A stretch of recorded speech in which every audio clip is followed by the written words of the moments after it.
Boa tarde, sejam todos bem-vindos, aqueles que estão vindo a primeira vez, aqueles que já são fregueses ativos. Vou falar um pouquinho do CRE, né? O CRE está fazendo 40 anos. O CRE é um centro de renovação espiritual. Isso é o significado da palavra CRE. Então, o que é renovação? Renovação é o que nós fazemos todos os dias, né? Nós todos os dias estamos nos renovando.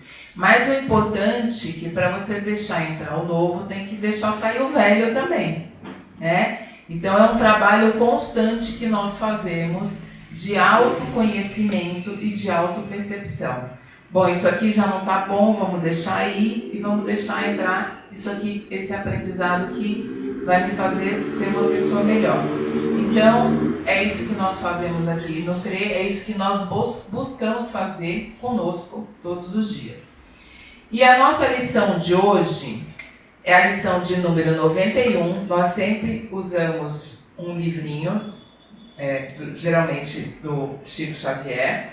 Esse aqui é o Fonte Viva, psicografado por Chico pelo Espírito Emmanuel. E a lição de número 91, ela fala: problemas do amor.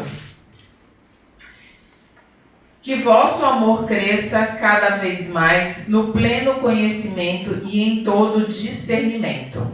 É uma carta de Paulo aos Filipenses.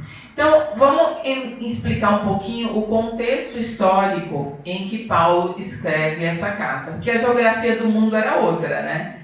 Então, vamos lá. Contexto histórico do momento que Paulo escreve aos Filipenses, que eram moradores de Filipo, que era uma cidade que ficava ali na região da Macedônia, que seria perto da Sérvia, Bulgária, Grécia, na Península Balcânica. Então, Paulo teria ido a Filipos para fazer uma divulgação dos ensinamentos do Mestre Jesus. Teria sido a segunda cidade em que ele teria passado para divulgar os ensinamentos do Mestre Jesus. Nós devemos lembrar que Paulo, eu sempre me emociono quando eu pego uma palestra para falar sobre Paulo, porque ele foi uma das transformações que mais me impactaram como mudança, uma transformação que ele conseguiu fazer com ele, porque tudo que nós transformamos em nós precisa de uma ação e de uma vontade. Ele saiu do maior perseguidor dos cristãos para o maior divulgador dos ensinamentos do Mestre Jesus. E essa questão de transformação, às vezes nós nascemos e crescemos com a síndrome de Gabriela. Vocês sabem o que é a síndrome de Gabriela? Eu nasci assim, eu cresci assim e vou ser sempre assim. Gabriela, né? Mas Paulo resolveu mudar, entendeu, absorveu os ensinamentos de Jesus e foi divulgar pelo mundo, né, o mundo conhecido da época, que em boa parte eram colônias de Roma, assim como Filipo, e ele foi divulgar os ensinamentos do Mestre Jesus. Paulo se converteu já após a morte, o desencarne de Jesus, então ele não conviveu, não aprendeu com Jesus, ele aprendeu com os seus apóstolos. Então ele estava em Filipos nessa ocasião, e era muito perigoso, né, divulgar os ensinamentos, né, sair falando, porque eles não queriam, né, os colonizadores, os romanos, os judeus não queriam que se divulgasse os ensinamentos de Jesus da forma que os seus seguidores faziam, porque ele ia um pouco contra a lei judaica, né? Jesus não veio para mudar a lei, mas ele veio para facilitar, para resumir a lei. Todos os 10 mandamentos ele resumia em amar a Deus sobre todas as coisas e a teu próximo como a ti mesmo. E isso era muito difícil para aqueles que tinham um pensamento Gabriela entenderem e absorverem. Então Paulo era perigoso pregar, mas ele estava em Filipos com muitas dificuldades financeiras. Ele foi muito acolhido, muito ajudado, eles sempre andavam em dois, ele estava com Timóteo nesse momento, mas foi preso, né? E ele escreve essa carta destinada aos filipenses no cárcere. E eu até anotei aqui um pedacinho da frase, que Emmanuel tirou esse trecho aqui para escrever o texto do livro, mas no começo da carta, Paulo escreve assim, ó: Paulo e Timóteo, servos de Cristo Jesus, a todos os santos em Cristo Jesus que estão em Filipos. Dou graças a meu Deus todas as vezes que lembro de vós, nas minhas orações, por cada um de vós, é com alegria que faço a minha oração. Então, ele falava que ele estava preso e ele orava por aqueles que tinham acolhido. Paulo sempre falava também que a prisão era só um lugar onde ele ficava em corpo, mas que em mente e espírito ele nunca ficou preso, ele estava sempre livre. E ele sofreu, viu? Nós não conseguimos saber quantas vezes ao certo ele foi preso, mas em torno de 6 vezes, que foi em Roma, em Cesareia, em Jerusalém ele foi preso, ele foi açoitado, ele foi apedrejado, ele sobreviveu a 3 naufrágios, então ele ressignificou a vida dele e ele não desistiu, né? E ele envolveu tudo isso no amor, porque era por isso que ele saía e ele dava a volta por cima, pelo amor que ele tinha pelos ensinamentos de Jesus, pelo amor que ele tinha a todos os cidadãos de cada cidade que ele chegava. Ele não tinha medo, né? Ele sabia que ele poderia ser preso, ele sabia que a lei era muito rígida contra eles, mas ele não tinha medo. Ele ia lá e por amor ele fazia. Então vamos ler aqui um pouquinho da lição. O amor é a força divina do universo.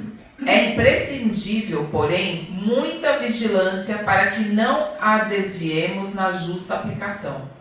Quando o homem se devota de maneira absoluta aos seus cofres perecíveis, essa energia no coração dele denomina-se avareza. Quando se atormenta de modo exclusivo pela defesa do que possui, julgando-se o centro da vida no lugar em que se encontra, essa mesma força converte-se nele em egoísmo.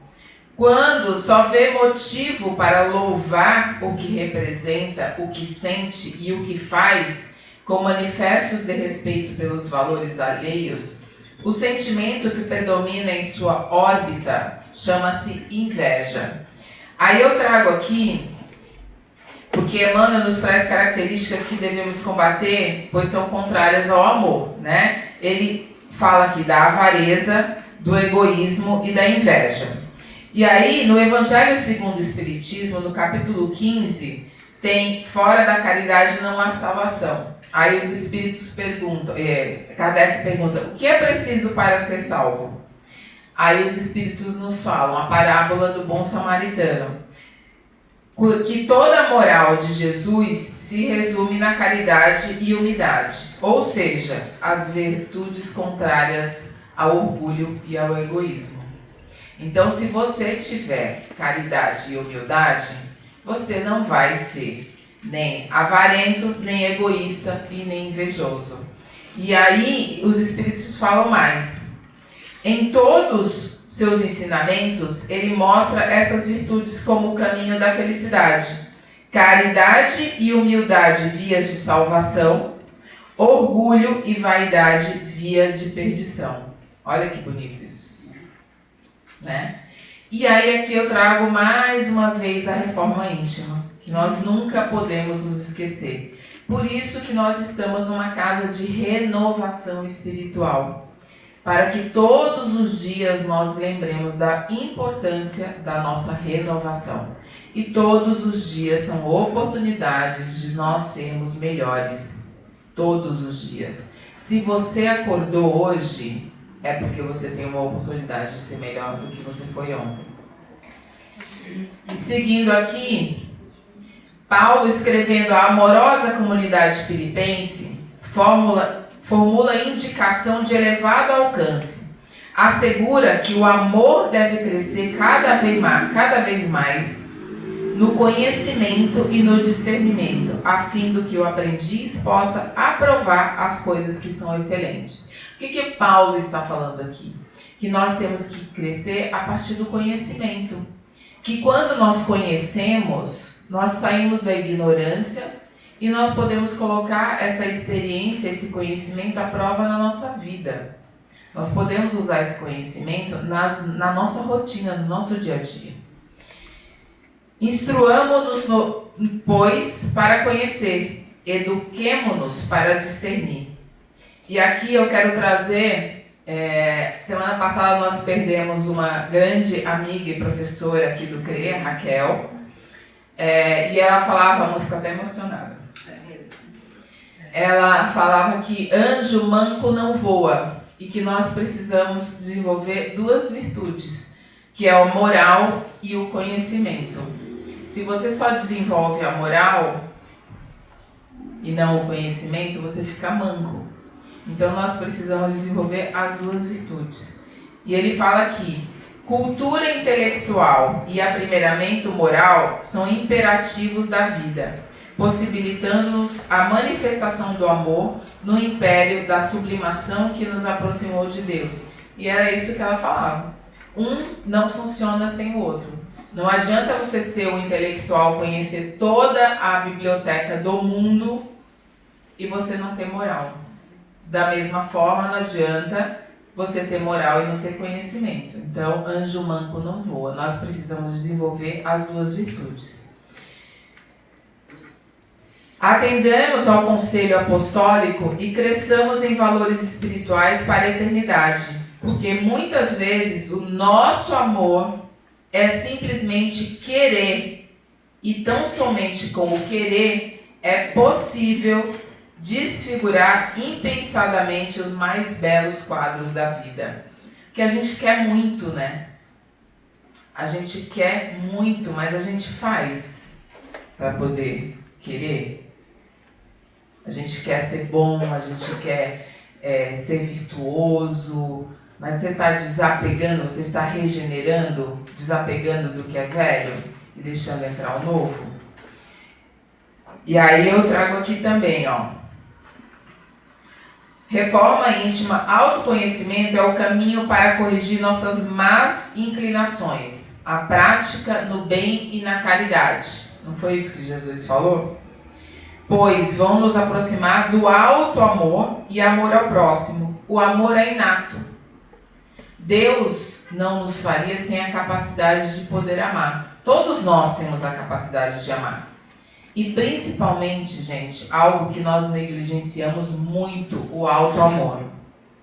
Nós fazemos tudo para os outros e pelos outros. E por nós não. E nós somos as pessoas mais importantes da nossa vida. Se nós não cuidarmos de nós, o que adianta cuidar de todo mundo e não fazer por nós? Então a gente tem que ser o exemplo, né, do alto amor, do alto cuidado. Deus não nos criaria sem a capacidade de amar, mas nós temos que praticar. Por isso que a prática da caridade, né, a prática de um sorriso, uma palavra, um acolhimento, um abraço, uma ligação. É assim que a gente pratica o amor. Um pouquinho todo dia, regando uma planta. E o último, aqui no Evangelho segundo o Espiritismo, no capítulo 27, Pedi e obtireis, ele fala da ação da prece, que é o que Paulo faz nessa carta aos Filipenses. Ele faz uma prece para que eles recebam em forma de amor. E uma prece, nós sabemos, Chico já falava, né, que uma prece de uma mãe escancara as portas do céu, abre as portas do inferno, né, tira um espírito do umbral. Então, a prece, inclusive, a oração, ela já é aceita, né, hoje pela ciência como uma forma de tratamento. E Paulo, lá há 2.500 anos, estava fazendo uma oração em agradecimento ao amor e o acolhimento que ele havia recebido em Filipos. Então, olha o poder de uma prece. Vamos orar. Não precisa. Muitas vezes fala, eu não tenho dinheiro para ajudar. Faz uma oração. Aí não liguei para fulano está mal no hospital. Faz uma oração. Nossa amiga Raquel desencarnou. Faz uma oração. A gente tem que orar pelos encarnados e pelos desencarnados também. Você perdeu um parente? Faz uma oração para que seja bem recebido, bem acolhido. Isso tudo é amor. É a prática do amor e da caridade, né? Então, gente, vamos nos regenerar e vamos amar.